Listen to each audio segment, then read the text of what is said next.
name's Sarah, this is Class TV, and I'm here with... Peter Edgeberg, Principal, Thornbury High School. Thank you. Do you think students know more about technology than teachers? Oh, without any doubt. You guys are miles ahead of us. That's why we have to keep on our toes, and that's why we have to stand at the back of the classroom. Do you guys remember when there were no mobile phones? I'm sure you don't. I'm sure you've been born into a mobile phone society.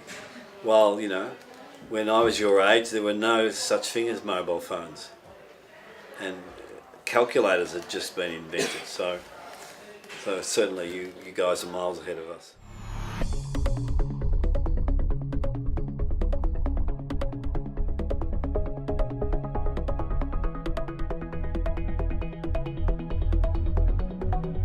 How do you use ICT to help you in the classroom?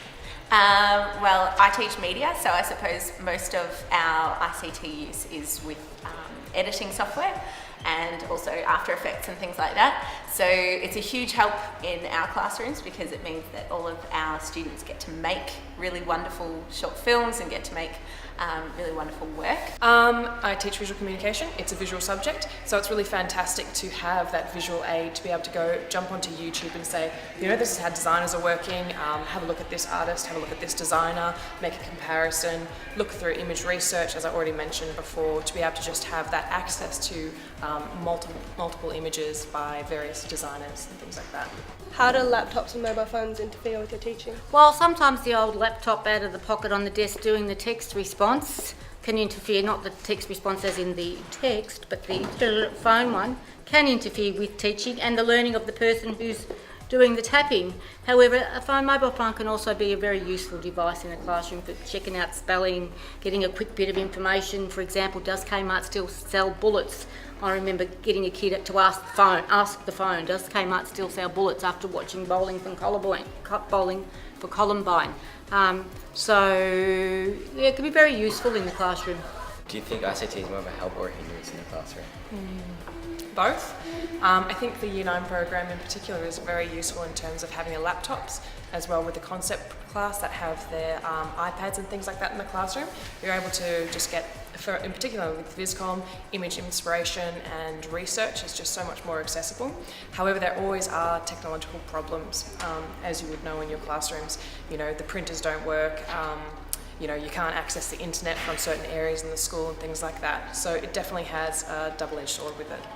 I think it very much depends on the student. I think for some students it can be a real help and it can push them to create things and discover things that they might not do otherwise. But I think for some students maybe it is a bit of a hindrance because it can sometimes be a bit of a distraction too. Have you ever got in trouble for using your mobile in class? Yes. What were you doing? Texting. And what happened? I got told to put my phone away. Have you ever got in trouble for using your mobile in class? Yes. So what were you doing? What happened? I was texting and then the teacher's like, put your phone away, and I was like, okay. And then I texted under the table. So I didn't really change anything. Have you ever got in trouble for using your iPad in class? Yeah. Yes. I have a lot. And what were you doing with it? I usually just play games. Games? Usually in form, Yeah. Just play games.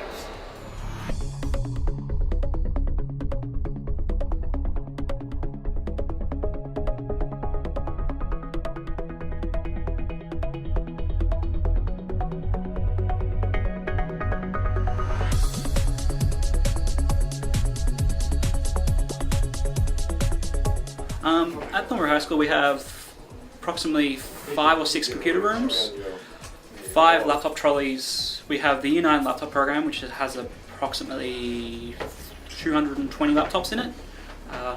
And at Year 7 currently we have an iPad class with one group of Year 7s.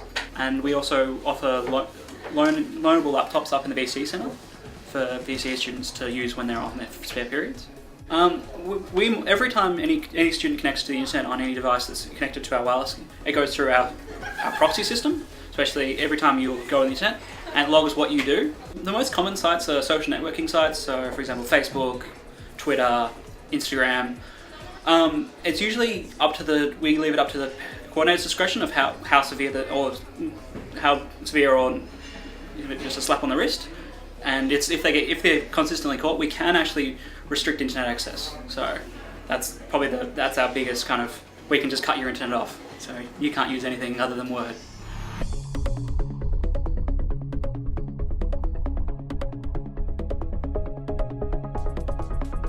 Can I just make one other point? I'm actually not anti-technology. I'm not against technology. Technology makes our life easier and hopefully makes our teaching easier and our learning easier. Okay. However, I do think young people can sometimes get very attached to their devices, and I do often hear stories from parents about students who are staying up all night on their devices and then not being able to come to school, and that has really impacted on their child's learning. So that's something, it's like everything, you've got to get things in balance. Yep. All right. Thank you for your time. You're welcome.